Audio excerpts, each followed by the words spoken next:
Good afternoon, class. My name is Yemi Ajayi, and I'll be your facilitator on the course by name Principles of Parasitology, BIO402.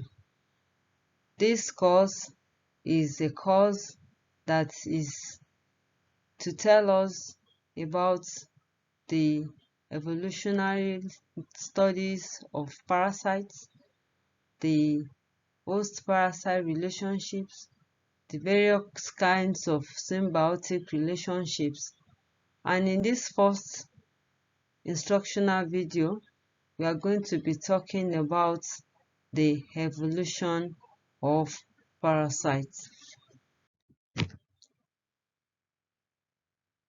Evolutionary studies is addressing the changes that abound in our environment as living.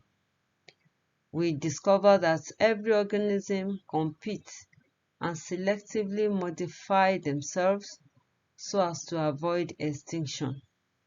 The basic principles of adaptation are found in evolutionary studies.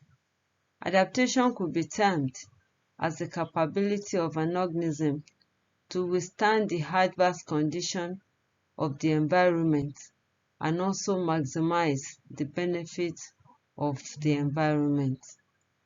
Adaptive structures are characteristic features of organisms and their parts which enables them to exist under any condition of the habitat that an organism is found.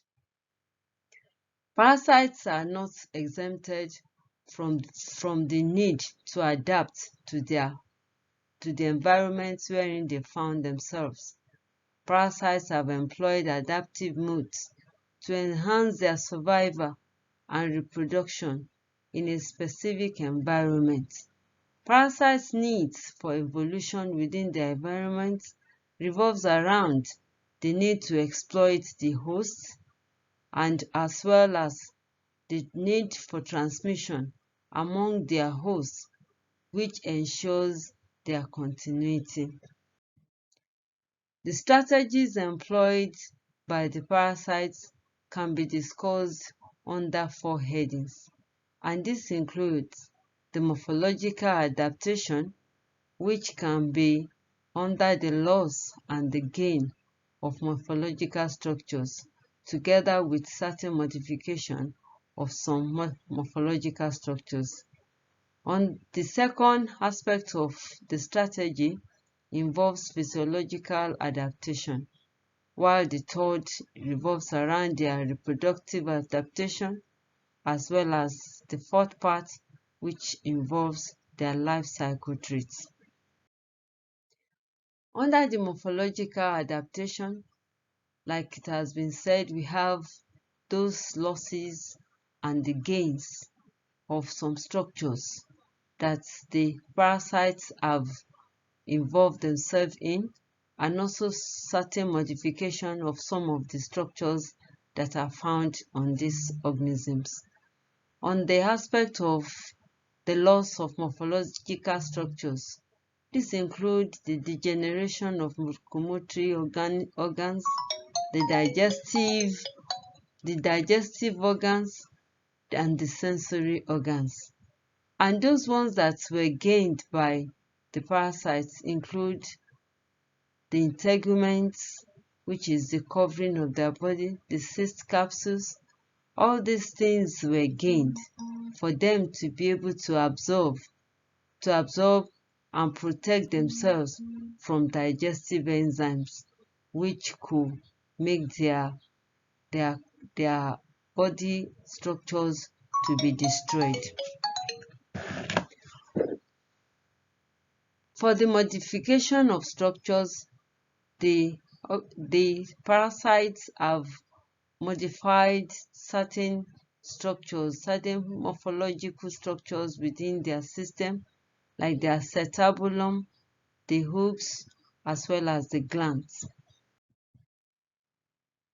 The physiological adaptation by the parasites involves their ability to uptake intracellular nutrients.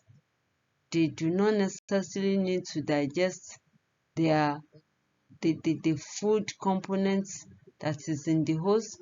However, they are able to uptake digested food components, the nutrients such as glucose and some other molecules, and they do this through their body surfaces. The second aspect of the physiological adaptation revolves around their osmoregulation, which ensures that they maintain a constant balance of salts, ions, waters in their tissues. All these electrolytes are maintained so that they will not maintain a pH level that is contrary to that of their host, that may hinder or hamper their survival. They are also able to adapt to the osmotic pressure that is found in their host.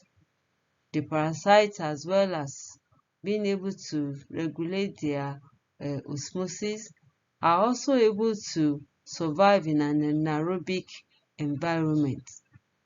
Being found in an environment that is less in supply of oxygen, they have been able to adapt themselves to low metabolic rates, which requires a minimum amount of oxygen.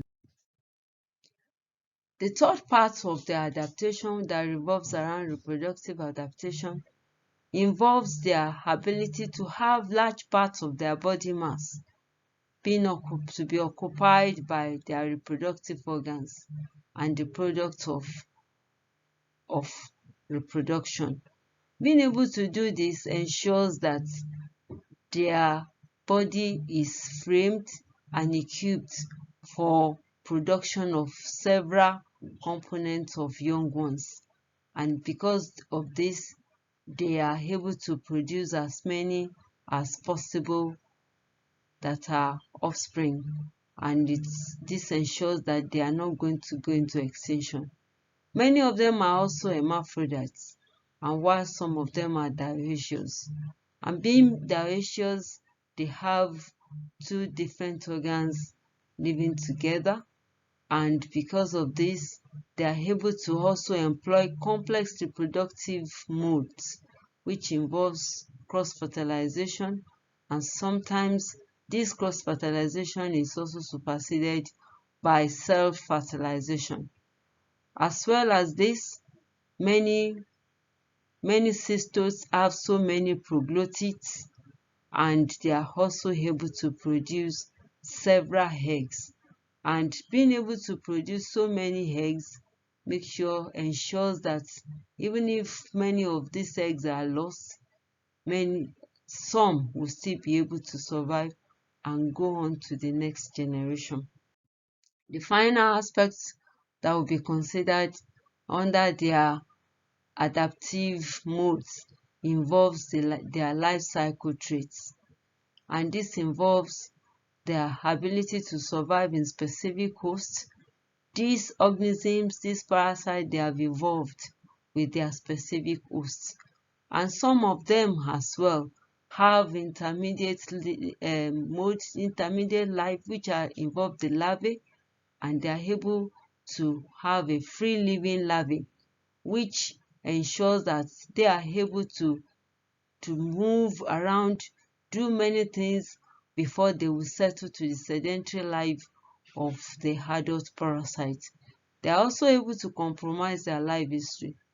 Being able to compromise their life history make them many times to attain to early maturity, so that even if when they find themselves in an hostile environment, even if the adult one could not survive, it is ensured that the offspring that spontaneously move to early maturity could survive and exit that adverse environment of that host.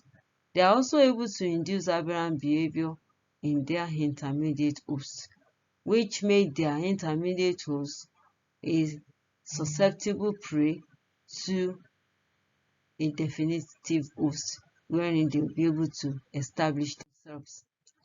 In conclusion, we're going by the perspective that parasites in their different categories and groups, and especially the endoparasites, have been able to survive and possess successive stages of adaptation that they are undergoing and they have undergone.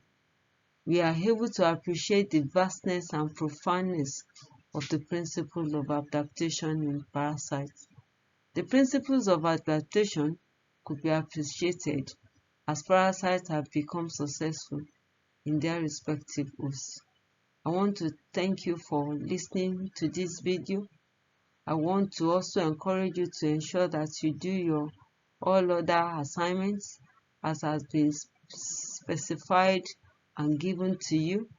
Remember that your participation and attendance to all the asynchronous classes and synchronous classes will contribute significantly to your final performance in your examination. Thank you for listening and have a good afternoon.